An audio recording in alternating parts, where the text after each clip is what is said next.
Phone tapping ద్వారా ఎమ్మెల్యేల కొనుగోలు డ్రామాతో బిఎల్ సంతోష్ నిరికించాలని కేసీఆర్ ప్రయత్నించారని రాజ్యసభ సభ్యుడు లక్ష్మణ్ ఆరోపించారు. కవితను లిక్కర్ స్కామ్ నుంచి బయటపడేసేందుకు బీజేపీతో రాజీ కుదుర్చుకునేందుకు ప్రయత్నించారని అన్నారు. ట్యాపింగ్ ద్వారా పోలీస్ వ్యవస్థను నిర్వీర్యం చేశారని అన్నారు. ట్యాపింగ్ ద్వారా బెదిరింపులకు పాల్పడి కేసీఆర్ కుమారుడైన కేటీఆర్ ను సీఎం చేయాలని చూశారని ఆయన ఆరోపించారు.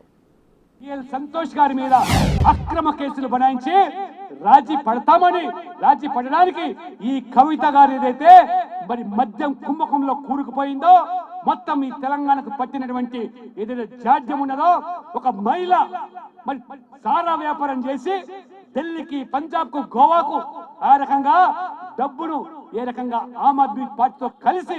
ఆ ఎన్నికల్లో పంపిణీ చేశారో, ఆ ఉదంతం బయటికి రావడం, ఆ కేసులో ఇరుక్కుపోవడం, ఆ కేసు నుంచి తప్పించుకోవడానికి మాత్రమే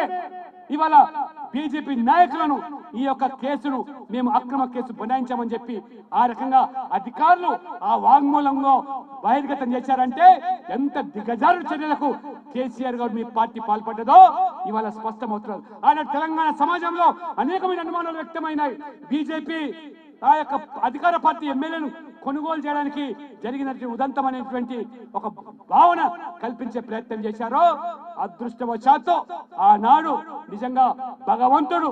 ధర్మం వైపు ఉన్నారు కాబట్టి ధర్మం వైపు పనిచేసే బీజేపీ జాతీయ నాయకులను ఏ రకంగా ఆదుకున్నాడు. లేనట్లయితే మీరు అరెస్టు పేరు మీద వాగ్మూలంలో అధికారి చెప్తాడు, ఆ అరెస్టు పేరు మీద ఆ సంతోష్ జీ బీజేపీ అరెస్టు పేరు మీద కవిత యొక్క ఆ కుంభకోణాన్ని రాజీ పడడానికి ఉపయోగించారని చెప్పి బాటంగా వ్యక్తపరిచాడంటే ఎంత దిగజారుడు నికృష్టమైనటువంటి రాజకీయాలకు ఈ పార్టీ బీఆర్ఎస్ పాల్పడ్డదో ఆ పార్టీ ఉపేక్షించేది లేదు. తెలంగాణ సమాజం అంతా కూడా తిరగబడాల్సిన అవసరం ఉంది. ఇప్పటికే అది ఈ పార్టీ ఈ సమాజంలో ప్రజాస్వామికంగా ప్రజలు కనుమరుగు చేశారు. కేసీఆర్ గారు ఏ రకంగా మొత్తం అధికార యంత్రాంగాన్ని మొత్తం పార్టీ పరంగా ఏ రకంగా వాడుకొని మరి ముఖ్యంగా పోలీసు వ్యవస్థను, ఆ నిఘా వ్యవస్థను ఏ రకంగా మరి ఆ రోజు మరి ఆ ఫోన్ ట్యాపింగ్ అనే ఉదంతం ఇవాళ వెలుగులోకి వస్తున్నదో నిజంగా ఆశ్చర్యం కనబడుతుంది. ఇవాళ మొత్తం దేశంలో ఎక్కడ లేని విధంగా ఈ యొక్క కేసీఆర్ గారు, ఈ బీఆర్ఎస్ ప్రభుత్వం తమ అధికారాన్ని బదిలపరుచుకోవడానికి తొలిదారినైనా మరి ఆ ప్రజాస్వామ్యానికి తూట్లు పడిచి ఒక రాచరిక వ్యవస్థలాగా రాజుగా వెలుగొందాలని చెప్పి మొత్తం ఆ పోలీసు నిఘా వ్యవస్థను నీ చెప్పు చేతుల్లో పెట్టుకొని విపక్షాల యొక్క ఫోన్ ట్యాపింగ్ కానివ్వండి, లేదా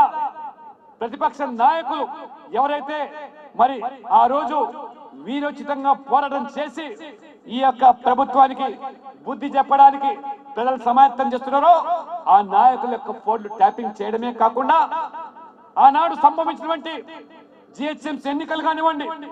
లేదా 3 ఉప ఎన్నికలు కానివ్వండి, భారతీయ జనతా పార్టీ ఈ రాష్ట్రంలో ఒక తిరుగులేని శక్తిగా దిగుతుంది కాబట్టి కట్టడి చేయాలి. ఆ రకంగా మరి భారతీయ జనతా పార్టీ యొక్క ఆర్థిక మూలాలను దెబ్బతీయడానికి ఏ రకంగా మొత్తం పోలీసు వ్యవస్థను మరి ఆ రోజు మరి అధికారులందరినీ కూడా ప్రేరేపించి ఆ యొక్క అధికారులు ఇవాళ మొత్తం కూడా మీ భాగవతం బయట పెడుతున్నారు. ఎవరైతే ఇవాళ జైలు ఊచలు లెక్క పెడుతున్నారో విధి లేని పరిస్థితుల్లో ఆ రోజు పెద్ద ఆయన చెప్పిన విధంగానే మేము చేశామని తప్పితే, ఆ ప్రభుత్వానికి అనుగుణంగానే మేము పనిచేస్తామని తప్పితే మాకంటూ వ్యక్తిగతంగా లేదని ఇవాళ వారు ఇచ్చినటువంటి ఈ కన్ఫెషన్ స్టేట్మెంట్స్ ఇవాళ చూస్తూ ఉంటే మొత్తం ఈ రోజు ఇన్ని పేజీల కన్ఫెషన్ లో మొత్తం దేశమంతా కూడా ఇవాళ ఆశ్చర్యం కలిగే రీతిలో ఇవాళ అక్రమంగా సంపాదించిన సొమ్మును ఏ రకంగా దాచుకోవడానికి, లేదా నీ యొక్క వారసత్వంలో భాగంగా మళ్ళీ కొడుకును ముఖ్యమంత్రి చేయడానికి ఏ రకంగా వివరించారో ఆ 3 ఉప ఎన్నికల్లో కూడా బీజేపీ యొక్క ఆర్థిక మూలం దెబ్బతీయడానికి ఈ ఫోన్ ట్యాపింగ్ ద్వారా ఏ రకంగా దెబ్బ కొట్టారో అదే రకంగా పూర్తిగా ఈ యొక్క వ్యవస్థను కూడా మొత్తం ఈ యొక్క పోలీస్ యంత్రాంగాన్ని, నిఘా వ్యవస్థను మేము అధికార పార్టీ టిఆర్ఎస్ పార్టీ యొక్క మరి ఆర్థికపరమైన వనరులను, ఓటర్లను కొనుగోలు చేసడానికి అవసరమైన డబ్బును సాక్షాత్తు పోలీస్ వ్యవస్థనే బాహాటంగా వారి యొక్క అనుచరులకు వారి యొక్క అనునాయులకు ఏ రకంగా చేర్చామో ఈ కన్ఫెషన్ స్టేట్మెంట్ లో ఈ పోలీసు అధికారులు మరి వ్యక్తపరిచారంటే ఇంకా అతి ముఖ్యమైనటువంటి ఆ పోలీసు ఆ యొక్క అధికారి ఇంకా అమెరికాలో ఏ రకంగా దాచుకున్నాడో మిగతా వాళ్ళంతా కూడా ఇవాళ ఆ కన్ఫెషన్ స్టేట్మెంట్ ఆ వాగ్మూలంలో నేర నిర్ధారణ యొక్క వాగ్మూలంలో అన్ని విషయాలు ఇవాళ తేటతెల్లం చేశారు.